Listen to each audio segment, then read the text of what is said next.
everyone, welcome back to my channel Gitanjali Story Time in Manipuri. Ngasi su wari ani pura ka lakchare. Ado ngasi gi wari sidi yamna creepy oiba sound recording amasung phone recording agi wari oidoine. Aham bagi wari sidi yamtin aingonda su mystery oi aduga yamna sunga e aduga ani su bagi wari sina aingonda bo kitang tumma matamda aibu ji recording tawrajira kaina khanba adugum bagi wari ne. Ado aham bagi wari se Reno Nevada da thokiba wari ne. 911 call se moigi mapunsi da ko makhan ki call yam lai haibdi khoi India da har gana 100 ki sida makhan ki call lai ko ai smaina yum da huran machangame na dragon domestic violence adagi child abuse adagi robbery adagi burglary adaga koi kay tare ne hawdong ase the cat stuck in the tree moina 911 call is emergency se adagi life threatening adagi life saving adagi car broke down or kana gomna racism ki kanoma hiri kana ngangam me khola me everybody ko moi se dum 911 se dum call lai adubu sigi particular 911 gi mi khara ma lai ko sigi mi se Reno gi Nevada hariba mafam se asidagi operate tawdoi ba moi sina sigi recording se thadora kane ba kona online da thadora pasida hekta internet ki mi sing je koi gi netizen sing je ta ngau chen doi ne ba kari nu sibu karamaina solve tawdoi no na ada sigi wari se 2010 da haina moi yamna ahanoi ba couple ani malai Ruth ka John Price aina ada 2010 gi saisa John se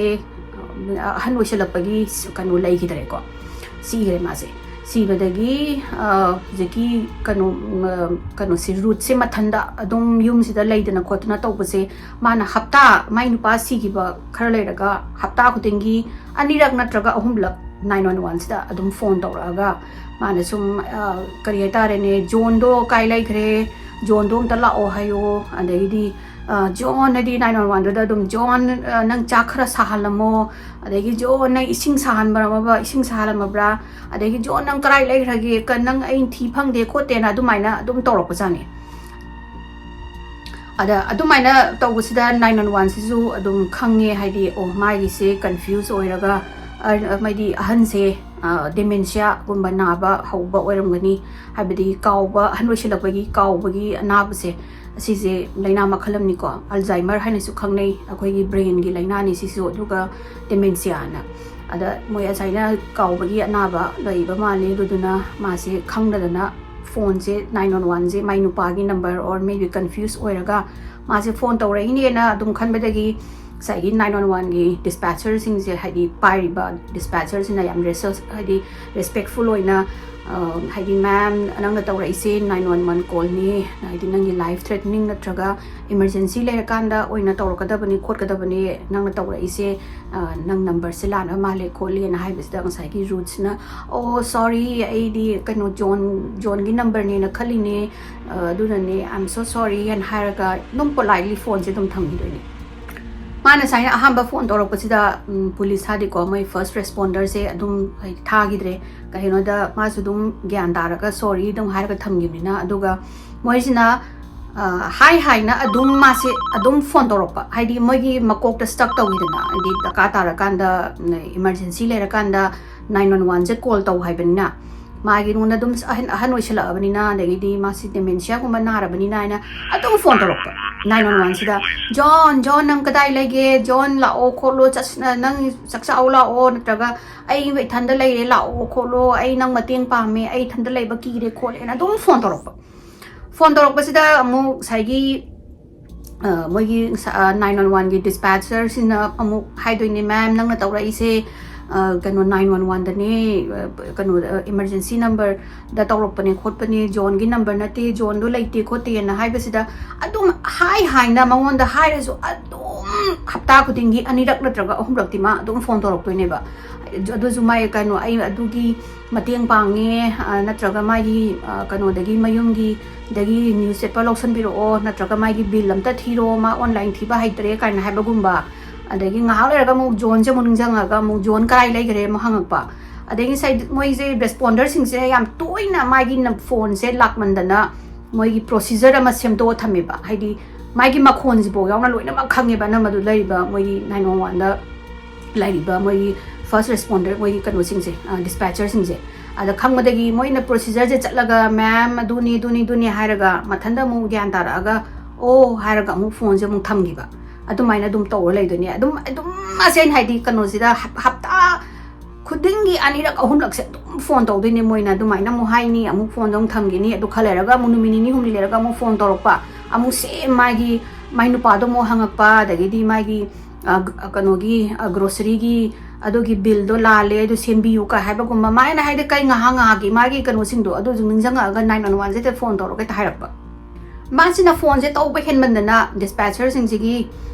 ꯃꯣꯏꯒꯤ ꯀꯝꯄ꯭ꯌꯨꯇꯔꯒꯤ ꯃꯃꯥꯡꯁꯤꯗ ꯁꯤꯒꯤ ꯅꯨꯄꯤꯁꯤꯒꯤ ꯃꯌꯨꯝꯒꯤ phone ꯅꯝꯕꯔꯁꯦ ꯂꯦꯟꯂꯥꯏꯟꯗꯅꯤꯀꯣ ꯅꯝꯕꯔꯁꯦ ꯍꯦꯛ ꯂꯥꯛꯄꯗ ꯇꯣꯉꯥꯟꯅ ꯃꯣꯏꯅ mark ꯇꯧꯔ ꯊꯝꯃꯦ ꯑꯗꯨꯅ ꯃꯥꯔꯛ ꯇꯧꯔꯀꯥꯟꯗ ꯍꯥꯏꯗꯤ ꯑꯣꯜ ꯋꯨꯃꯦꯟ ꯍꯥꯏꯅ ꯇꯧꯔꯒ ꯉꯁꯥꯏꯒꯤ ꯕ꯭ꯂꯤꯡ ꯇꯧꯔꯛꯇꯣꯏꯅꯦ ꯃꯥꯒꯤ ꯑꯦꯗ꯭ꯔꯦꯁꯁꯤꯗꯒꯤ ꯃꯥꯒꯤ ꯁꯦꯝ ꯃꯌꯨꯝꯒꯤ ꯑꯦꯗ꯭ꯔꯦꯁꯁꯦ ꯁꯤꯗꯒꯤ ꯂꯥꯛꯄꯅꯤꯅ ꯑꯗ ꯃꯣꯏꯁꯨ ꯍꯦꯛ ꯇꯧꯕꯒ ꯑꯣ ꯈꯪꯉꯦ ꯃꯥꯒꯤ ꯁꯨꯝ ꯑꯗꯨꯝ ꯍꯞꯇꯥ ꯈꯨꯗꯤꯡꯒꯤ ꯑꯅꯤꯔꯛ ꯑꯍꯨꯝꯂꯛ ꯐꯣꯟ ꯇꯧꯔꯕꯅꯤꯅ ꯑꯁꯤ ꯑꯃꯨꯛ ꯃꯥꯒꯤ ꯇꯧꯔꯛꯄꯩ ꯃꯇꯝ ꯑꯣꯏꯔ ꯃꯥꯜꯂꯦꯅ ꯑꯗꯨꯅ ꯉꯁꯥꯏ ꯗꯤꯁꯄꯦꯆꯔꯁꯤꯡꯁꯤꯅ ꯃꯣꯏꯅ ꯁꯦꯝꯃꯤꯕ ꯄ꯭ꯔꯣꯁꯤꯖꯔꯁꯦ ꯍꯥꯡꯇꯣꯛꯑꯒ ꯈꯣꯠꯂꯒ ꯑꯁꯤꯒꯤ ꯁꯦꯝ ꯃꯦꯝ ꯑꯗꯨꯅꯦ ꯍꯥꯏꯅ ꯑꯗꯨꯃꯥꯏꯅ ꯑꯃꯨꯛ ꯇꯧꯗꯣꯏꯅꯦ ꯑꯗꯒꯤ ꯁꯨꯝ ꯀꯩ ꯍꯥꯏꯇꯥꯔꯦꯅꯦ ꯍꯧꯖꯤꯛ ꯃꯥꯅ ꯃꯊꯪꯗ ꯁꯨꯝ ꯄꯥꯈꯣꯟꯒꯨꯝꯕ ꯑꯗꯒꯤꯗꯤ ꯃꯥꯏ ꯀꯥꯏ ꯅꯨꯄꯥ ꯀꯥꯏ ꯂꯩꯒꯦ ꯍꯪꯉꯝꯕꯗꯒꯤ ꯍꯧꯖꯤꯛꯀꯥꯟꯁꯤꯅ ꯖꯣꯟ ꯑꯩ ꯅꯤꯗ ꯍꯦꯜꯞ ꯑꯩ ꯗꯔꯀꯥꯔ ꯇꯥꯔꯦ ꯈꯣꯠꯂꯦ ꯀꯩꯅꯣ ꯇꯧꯋꯦ ꯑꯩ ꯌꯥꯝ ꯀꯤꯔꯦ ꯑꯣꯔ ꯀꯅꯥꯒꯨꯝꯕ ꯑꯃ ꯀꯩꯅꯣ ꯇꯧꯕ ꯍꯥꯏꯗꯤ ꯑꯩꯒꯤ ꯀꯩꯅꯣꯗ ꯊꯣꯡꯅꯥꯎꯗ ꯌꯦꯡꯕ ꯃꯥꯜꯂꯦ ꯀꯥꯏꯅꯒ ꯑꯗꯨꯒꯨꯝꯕ ꯁꯨꯝ ꯈꯒ ꯍꯥꯏꯔꯛꯄꯁꯦ ꯃꯣꯏꯅ ꯃꯦꯝꯅ ꯁꯤꯁꯦ ꯀꯩꯅꯣꯅꯤ 911ꯅꯤ ꯅꯪ ꯂꯥꯏꯐ ꯊ꯭ꯔꯦꯇꯅꯤꯡ ꯑꯣꯏꯕ꯭ꯔꯥ ꯍꯥꯏꯔꯨꯔꯒꯅ ꯑꯣꯏꯗꯦ ꯍꯥꯏꯔꯒ ꯐꯣꯟꯁꯦ ꯊꯝꯈꯤꯕ ꯁꯣꯔꯤ ꯍꯥꯏꯔꯒ ꯍꯦꯛꯇ ꯑꯗꯩ ꯃꯣꯏꯁꯨ ꯑꯗꯨꯝ ꯍꯥꯏꯗꯤ ꯀꯌꯥ ꯈꯟꯗꯣꯛꯑ ꯂꯩꯔꯦ ꯍꯥꯏꯗꯤ ꯁꯦꯝ ꯃꯥꯒꯤ ꯑꯗꯨꯝ ꯔꯨꯇꯤꯟ ꯅꯥꯏꯔꯝꯅꯤ ꯑꯗꯨꯅ ꯃꯣꯏꯁꯨ ꯑꯗꯨꯝ ꯔꯦꯁꯄꯦꯛꯐꯨꯜ ꯑꯣꯏ ꯍꯥꯏꯗꯤ ꯔꯦꯁꯄꯦꯛꯐꯨꯜ ꯑꯣꯏꯅ ꯑꯗꯨꯝ ꯁꯤꯅꯤ ꯑꯗꯨꯅꯤ ꯇꯥꯛꯄꯤꯔꯒ ꯑꯗꯨꯝ ꯃꯥꯁꯨ ꯐꯣꯟꯁꯦ ꯊꯝꯈꯤꯗꯣꯏꯅꯦ ꯑꯗꯨꯕꯨ ꯅꯣꯡꯃ ꯗꯤꯁꯦꯝꯕꯔꯒꯤ ꯇꯥꯡ 35 ꯁꯥꯏꯒꯤꯁꯤꯗ ꯃꯥꯅ ꯍꯟꯗꯛꯁꯤ ꯀꯩꯅꯣ ꯇꯧꯔꯅꯤ ꯀꯣꯜ ꯇꯧꯔꯛꯄꯁꯦ ꯃꯌꯥꯝꯒ ꯃꯥꯟꯅꯗꯕ ꯌꯥꯝ ꯊꯤꯅ ꯐ꯭ꯔꯦꯟꯇꯤꯛ ꯑꯣꯏꯕ ꯀꯣꯜ ꯑꯃ ꯇꯧꯔꯛꯀꯅꯤꯕ ꯑꯦꯠꯂꯤꯁ ꯑꯩ ꯁꯥꯏꯅ ꯀꯅꯥꯅꯣ ꯑꯃ ꯃꯄꯥꯟꯗ ꯂꯩꯔꯦ ꯈꯣꯠꯂꯦ ꯑꯩ ꯍꯦꯜꯞ ꯇꯧꯔꯣ ꯈꯣꯠꯂꯣ ꯍꯥꯏꯔꯒ ꯌꯥꯝꯅ ꯀꯩ ꯍꯥꯏꯇꯥꯔꯦ ꯀ꯭ꯔꯤꯄꯤ ꯑꯣꯏꯕ ꯃꯈꯣꯟꯗꯣ ലാꯎꯔꯒ ꯐꯣꯟꯁꯦ ꯊꯝꯈꯤꯗꯣꯏꯅꯦ ꯑꯩ ꯀꯩꯅꯣ ꯍꯧꯖꯤꯛꯀꯤ call ꯔꯦꯀꯣꯔꯗꯤꯡꯗꯣ ꯍꯥꯞꯆꯔꯝꯒꯦ Oh, there's some guy been checking the place out. Well, he went in the back. I have an apartment in the back, and he said he was looking for a guy. And he comes to my door, and said he's looking for an apartment. So I live alone, and I'm an old lady. Where is he now, ma'am? I don't have no idea.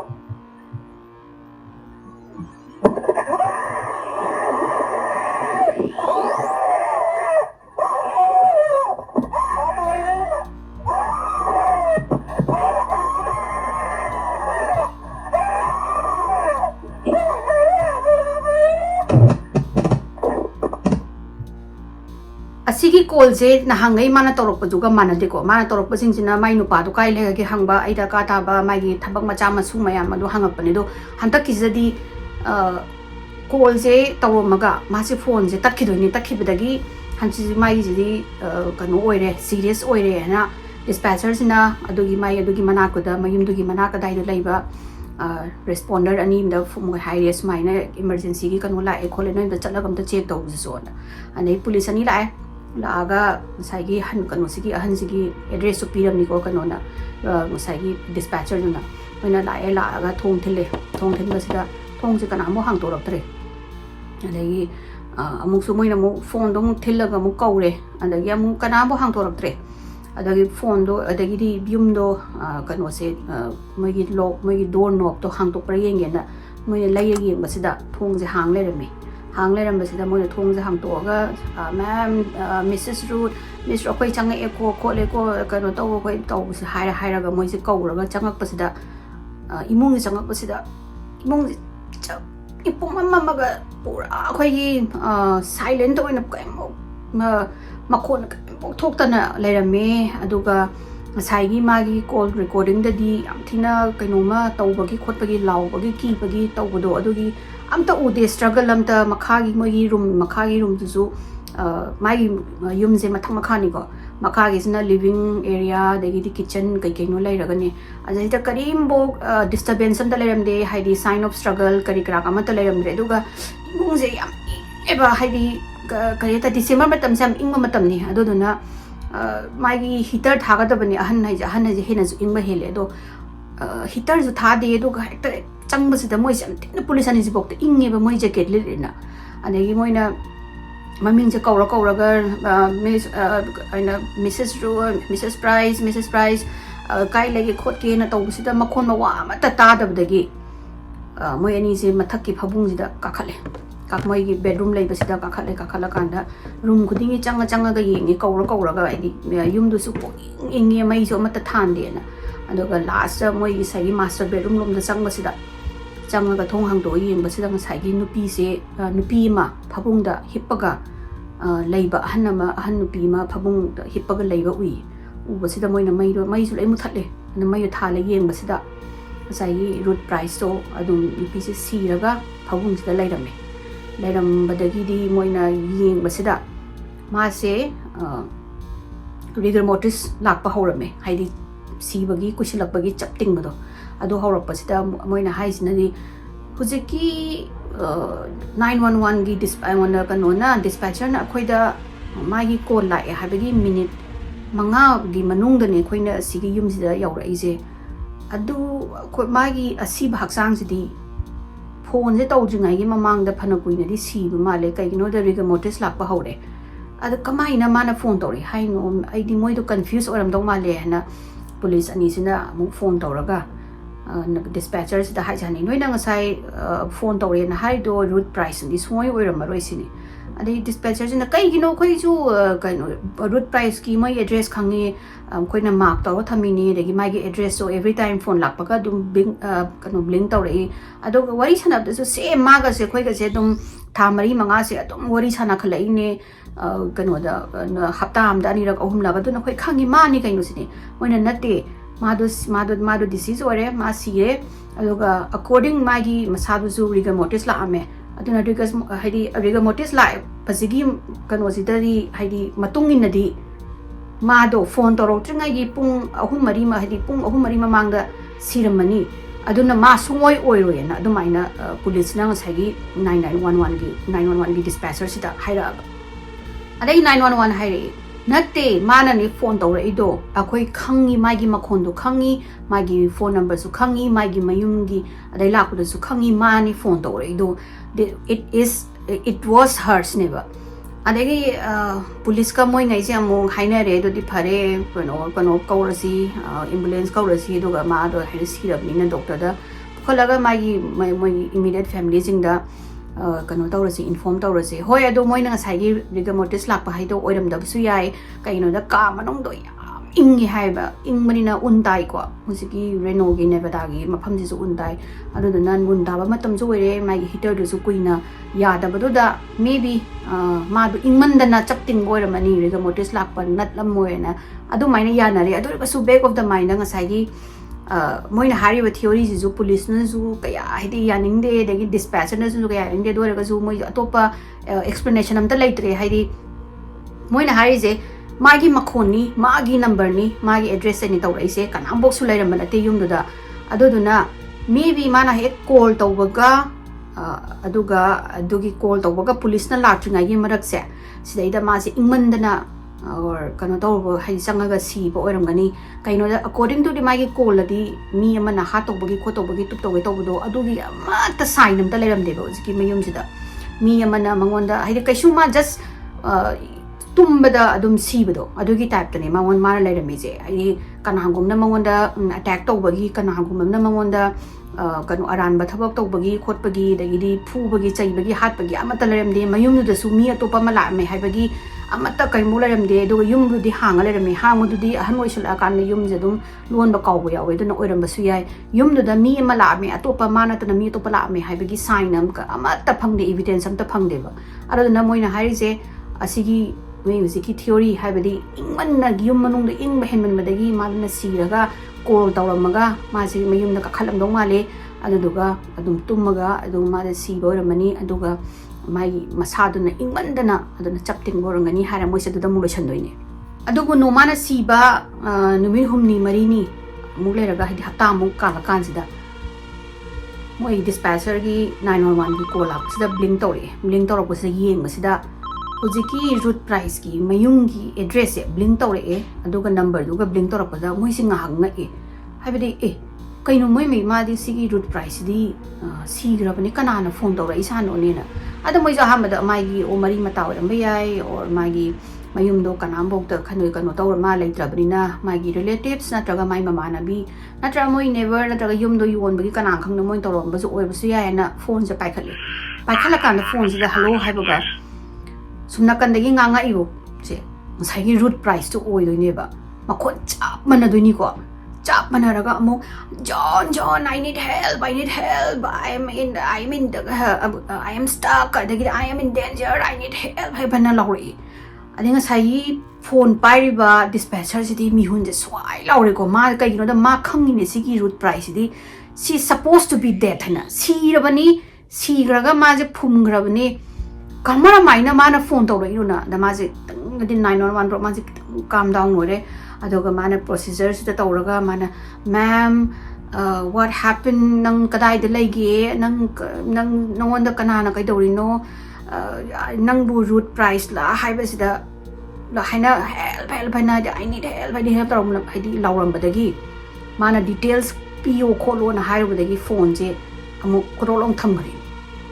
adagi sai gi dispatcher se ka doi no khangla dana moi gi responding officer police tamu hai res maina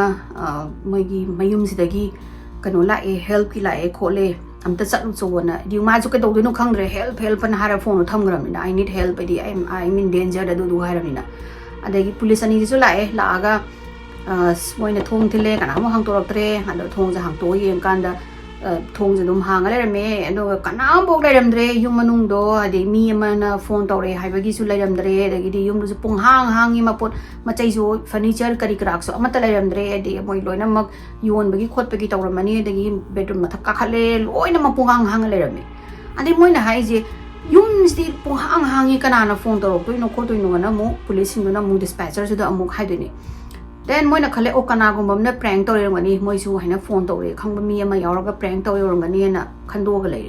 adu bu nonga laga muk same amuk ziki kanu sita mu phone to re ni phone to ko mu mai gi address mu blink to ko sita dispatcher sing je ready de le re hai de oh my god si kana no mu phone to re si bona adu hantak so mu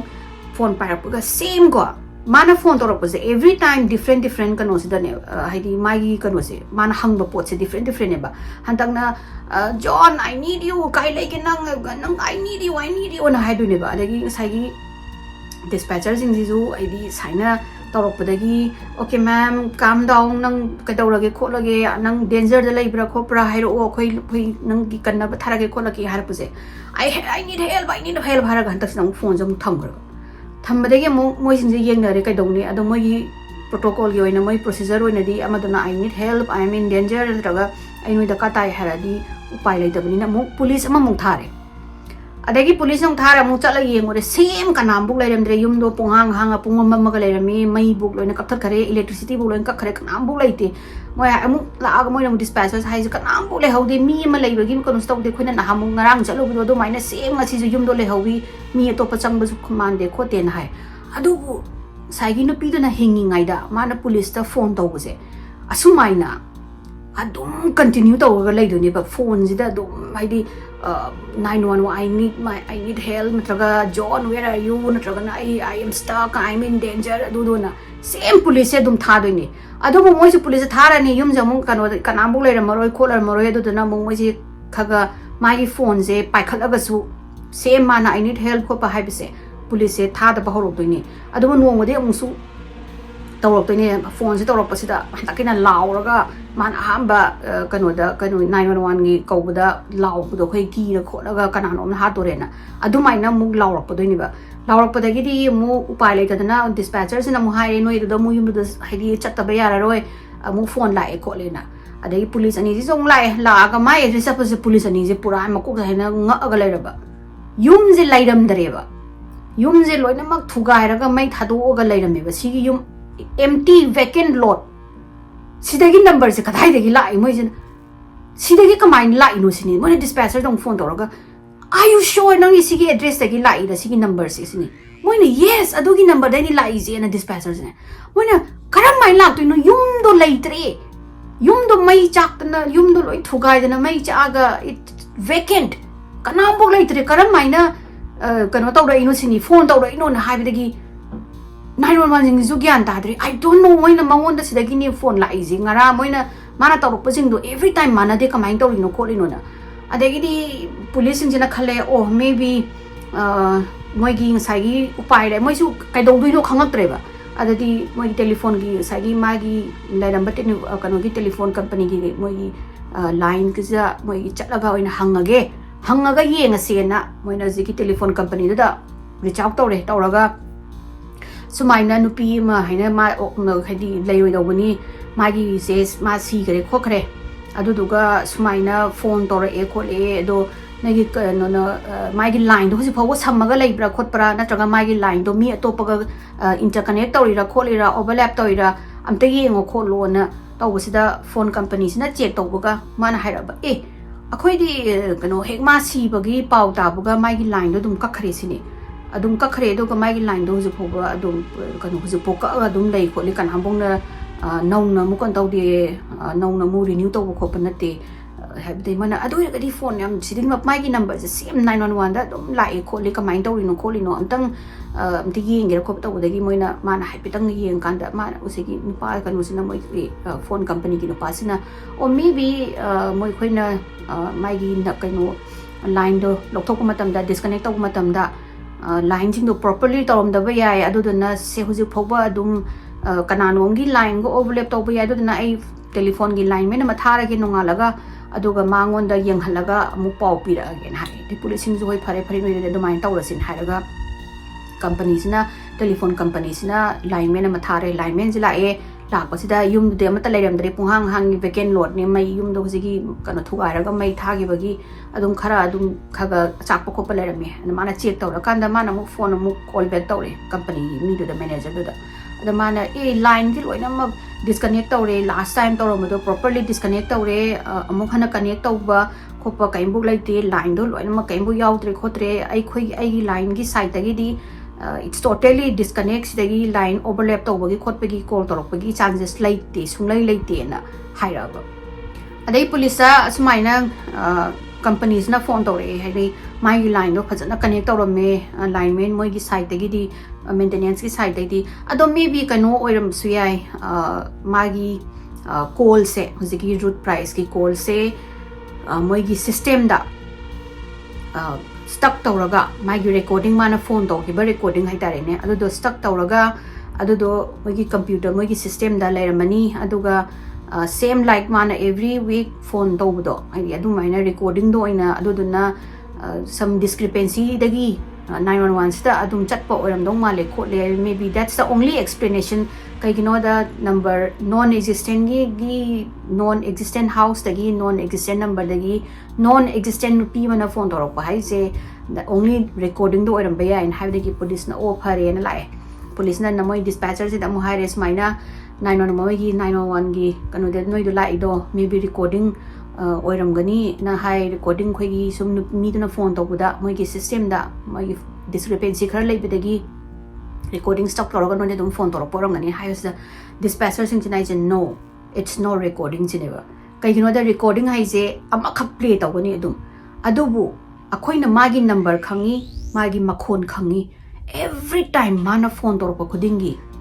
magi wari se different wari adum harakani haidi nongman ama mu harakani nongman ong harakani aduga magi tone mana ngang bagi tone je recording oi bagi tone suna nati mana ngang iba tone je hoji thopa hoji adugi tone ni recording suna nati sineba dagi dispatcher sing na mana phone torok sing do every time unique call ne hai adoraga su there is no explanation moina asigi internet ke recording je online da hapaga kana khange khotke na adumai na hapak to ne moi explanation do khangdre kamai to doino na do you know sigi nupi je khangba any kana na prank to ra khangba yaw par khopra na jiki sound se jiki recording je internet da hapak kan ne ba thina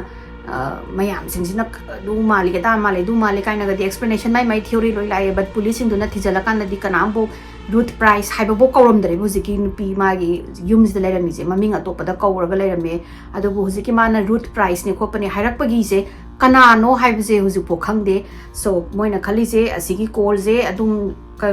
karamaina solve to doino na gyan dadre lai adu bu adum phone je dum phone torok to ni dum huziki ghost call je ghost calls the phone torani toropaga mu I need help haradi I am in danger haramina mu dispatcher and police amung chaloni police na mung chatni hojiki yum je punghang hang kaimbo sai gi achak pa yum kai khalai ram do bola ram dare it was an empty lot asigi lot mathak sida mi amai yum sabagi ready laibagi don lairame adu bok the phone je lae aduna moi jin khangdre haidi ngasai gi non existent house amadagi leizu laitaba yum dagi number su like taba lei hidraba nupi mana phone tawrai se kari no moi khangde adu bu nupi na hojiki ahan jina siba moina root price ni hariba root price ko bu so amta leira moi ni ko mana root price ni haidana root price ko bu mi jama ta leira kana no khangoi doi ne ba adu moina ngasai gi nupi sina siba ahan sina siba chahi hek pharak paga call je abruptly tokhrani ba amok khana call la roiba adagi call lak tabadagi moina ju makhata na investigation tawdre haidi moi explanation do why di kanana phone tawre no abakadi investigation launch saw matung da ju moina they don't know why ju we don't know answer ji we don't know internet ki meeting na ju we don't know na hai adu no mai ju upai right adu bo magi phone se adum chahi pharapaga adum lep khre nei makhata na police na ju adum kanu tawgidre makhata na launch sawidre investigation aduga dispatcher sing duna hai je this is one of the most moi haunting call in their life ghost call je hai but na phone to pai type di dum stuck to lai do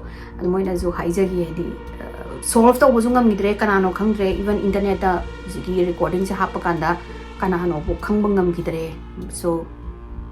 mel kai da se life se kana di koi gi sangsar je kanu ne do pura mystery ne je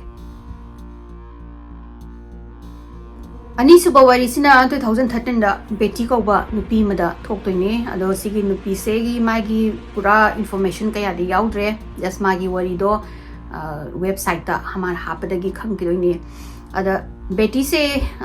mana 2013 gi horok pa size da ma se tum mayam na yagande makeup se tum da masa je dum khoi yawolaga leiba adagi makeup yam toin thokpa adagi makeup thoga mo makha tum da ba yada ba khota ba adu mai na tawe se mana kaigino haina tumba yade nagi nongdang ju eta tharo maro olaga dum lei khole aina tawrisi nongdang da kadoi no duga hawolaga su isa se yamna wai phajana tumdrabani na masada su ware aduna sleep app ama download tawraga sigi app si tawraga magi sleep che track tawge hena ada magi sigi app si maming je sleep as android hena kawe ada sigi app sina kai dawge haibasida kai tare ne sound je dage record tawraga mana nongdang da kari koi yawon ba ko ke loi na mag each and every details hai tare kai ma pung kya tummi pung kaya da na khoi pung asita sitawi kholi haibagi magi kanu time stamp sing je si record tawraga thambaga nonga lakanda beti na mung thagalaga yengaga o si asidaida ma asidaida smaina o na khoi o makeup thoi lawi mangang nei du mayam da loi mag record tawba du kumba app amne ada ma se si yengaga yenga si tawraga yengage aidi karino mazina di tum da na makeup so am thoi ba tum thaba te gi tum thagra ga ekta makeup khanga ga da tholak pa du ko tum ya da ba ka do nu khang de na mana app se download tawraga ma se season ba hawdini mana download tawraga season ba hawre ma do nung ti gi tumam dai khuding gi ko routinely mana anda kano tawrani on tawrani tumani tumaga nongala kanda mana tabada adu mangonda details punga suk tawe khole do tawe han haibagi details phangaga mangonda mana tab kanda yamna nokning di mana funny sound adagi nakhokpagi adagi nahebagi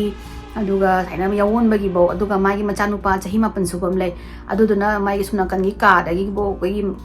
mamang da wangang bagi lawpaga do adu zuloina ma capture tawraga jigi kanu je record tawle rami phone app sida ada masi asya mana no ga hedi mo da nungai ba yin tawdo adu da mana ai ji tum da yamna restless oine du tawini khole da mana ai pung masuk ta nang lenga ga lei khole kai hai ba gi ma gi details ma gi data ma'am du pirak pa da ada mana sum nungai ba kari boy dum nungti gi kai tare nung ka nung bo kan da mana dum app se on taw ga dum tum duini mana app download taw ba se October 2013 gi October da adu ma da ri haubuni hai aduga November gi yorok pasida tha pharak pasida mana nongma my recording se nonga la ta bsani ta basida maya hana ga dum mana da ba hantak ti sound ma phange hedi clicking to bagi click to bagi sound gumba ma se hantak ti ma gi nonga la ga mani gi basida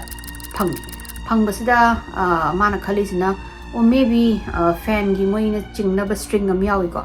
adugi string do oiram basu yai aduduna fans unga kanda my gi string do na properly mafam da laitraga di fan gi kanu sida blade sida thomaga king to ma khona ma he thop thoe adu oramani kagino da nungdang khara madi adum on to da ba di fan do tha ba yawi tha da ba yawi duduna nongmana amu hojiki clicking ma khon do ta ba adagi nongmana ta da ba tawri sena mana khalaga ma su kaimbo adum khalude adum nongalaga mana fan je takti muthallaga tumage na ma se muthallaga tumme tumaga mu nongalaga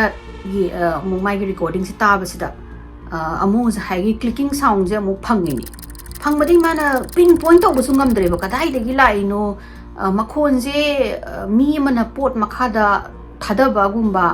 natragana khoi pot ka to ka toro thada ga makhon ma thopudo adu maina su mali adagi amung sai fan gi string do na amuk to busu mali karai de gi makhon no ma je pinpoint to ngam dre na mana kari no kadai jing arang su fan je thade do de dang ai se karai makhon no ha me mo yam na curious oira bu yam khangning ma je beti sina sai gi sound je kai de lai no khangning man da mana tu hagulaga mai gi sai gi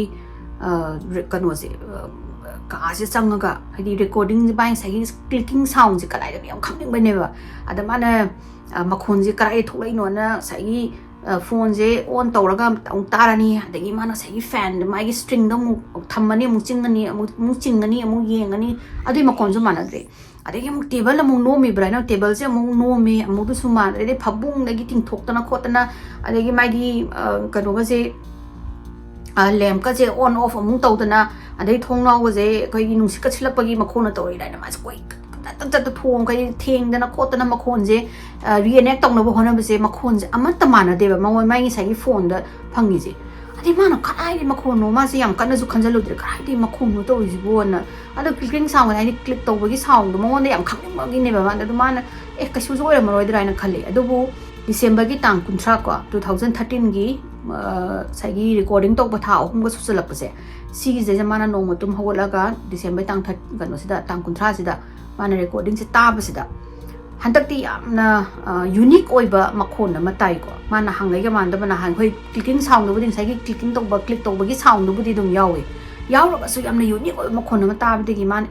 sidi kai di makhon no khot no yamna na hangai ga man da ba matai na ma gi mana laptop sida hapchale ka mana full volume thagalaga taraga yeng ga to do ni ko haidi kari no na ta do ni ko mana hamba ek tabda di sagi clicking to ba sound se si je dum as usual dum tarani aduga mai gi sagi kano mai gi adugi surrounding gi makhon amani tarami aduga mas mathanda phoklau na hagut pagi recording ma yaw lem dum phabung gi phoklau hagulaga mathanda man haijai je what are you doing na aduga adagi ngahang post leraga nupa magi makhon mangonda answer tawreba nupazina haira ize ngatang pose auraga haira ize nothing haina haira aba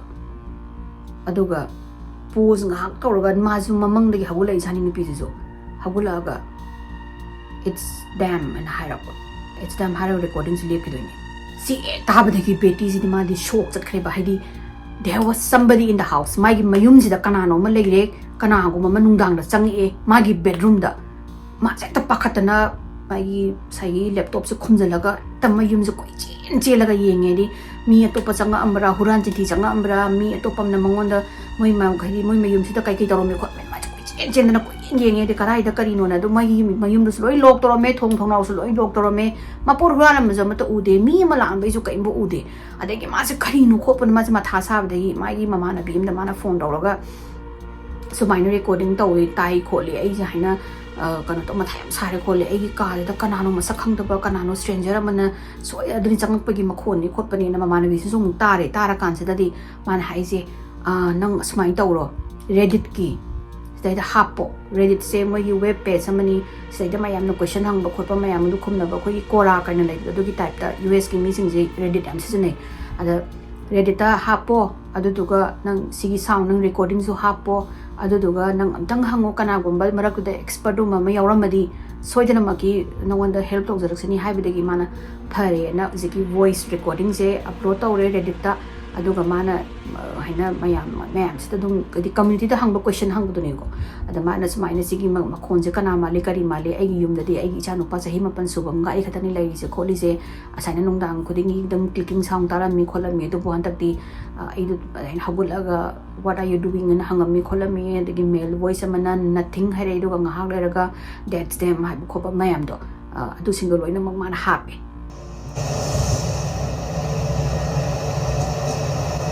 What are you doing?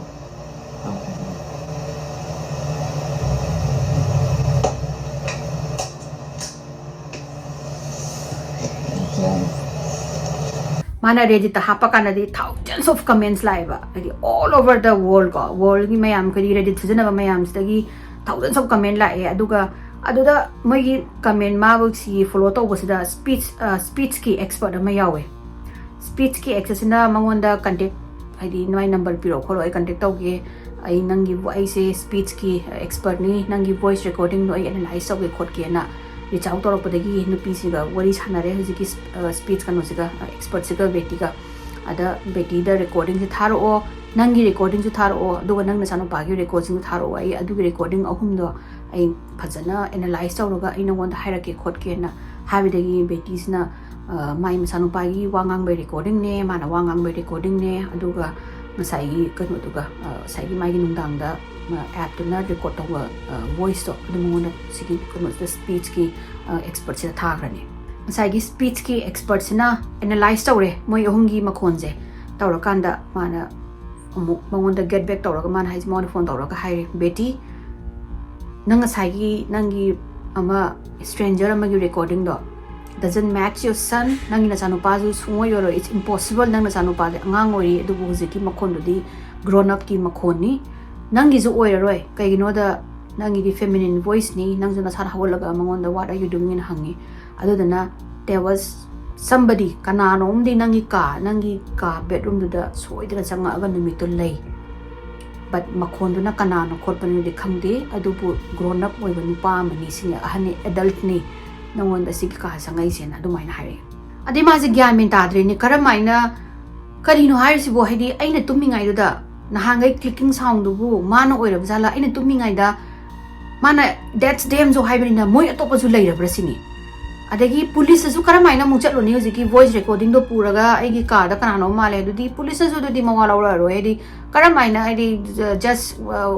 haidi word ani khangang ba potu da karamaina police launch tawroni mai mayum da huran chinthi jo ma tawmute mangonda harm taw busrati macha da su kaimbo harm taw bunati karai dagi karamaina police ju complain taw dun ma se gyan ta dre do bu magi recording ji matung ni nadi mana tummi ngai sida khang da ba mi khara madi ma yenga leire kaimbo taw da bida natraga moi mayum ji ma kana no observe taw leire sini aduga ma se adugi dagi di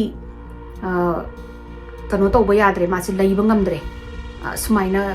karamaina ai leidoino khotoino na adagi mana machaje ga tawraga sagi speech expression do haije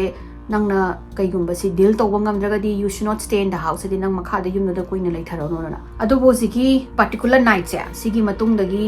hidi mana sagi voice ki ama recorder mai app tuna record tawrudo adi matung dagi voice amata record tawraroi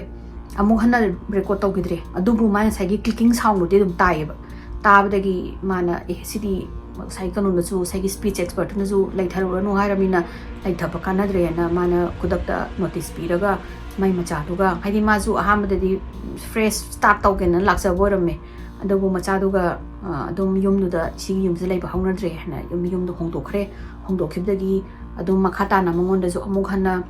ꯑꯗꯨꯒꯨꯝꯕ ꯀ꯭ꯂꯤꯀꯤꯡ sound ꯑꯗꯒꯤꯗꯤ ꯃꯥꯒꯤ app ꯔꯦꯀꯣꯔꯗꯔꯗ ꯑꯇꯣꯞꯄ ꯃꯈꯣꯟ ꯃꯥꯒꯤ ꯏꯃꯨꯡꯗ ꯅꯠꯇꯅ ꯑꯇꯣꯞꯄ ꯃꯈꯣꯟ ꯑꯝꯇ ꯇꯥꯈꯤꯗ꯭ꯔꯦ ꯍꯥꯏ ꯁꯣ ꯑꯗꯨꯝ ꯍꯥꯏꯁꯦ ꯃꯌꯥꯝꯅ ꯊꯥꯞꯄꯛꯄꯗꯨꯗ problem was in the house ꯌꯨꯝꯁꯤꯒꯤ ꯃꯅꯨꯡꯁꯤꯗ ꯀꯩꯅꯣꯝꯗꯤ ꯁꯣꯏꯗ ꯂꯩꯔꯦꯅ ꯍꯥꯏ ꯑꯗꯣ ꯀꯅꯥꯕꯨꯅ ꯀꯩꯗꯤ ꯈꯪꯕ ꯉꯝꯗ꯭ꯔꯦ ꯑꯗꯩ ꯃꯌꯥꯝ ꯑꯩ ꯋꯥꯔꯤꯁꯦ ꯁ꯭ꯋꯥꯏꯗ ꯂꯣꯏꯁꯤꯟꯖꯔꯒꯦ ꯃꯌꯥꯝꯅ ꯑꯩ ꯋꯥꯔꯤꯁꯦ ꯅꯨꯡꯉꯥꯏꯔꯒꯗꯤ ꯂꯥꯏꯛ ꯇꯧꯕꯤꯌꯨ ꯁꯦꯌꯔ ꯇꯧꯕꯤꯌꯨ ꯁꯕꯁꯀ꯭ꯔꯥꯏꯕ ꯇꯧꯕꯤꯌꯨ ꯃꯊꯪꯒꯤ ꯋꯥꯔꯤꯗꯣ ꯑꯃꯨꯛ ꯊꯦꯡꯅꯔꯁꯤꯀꯣ ꯕꯥꯏ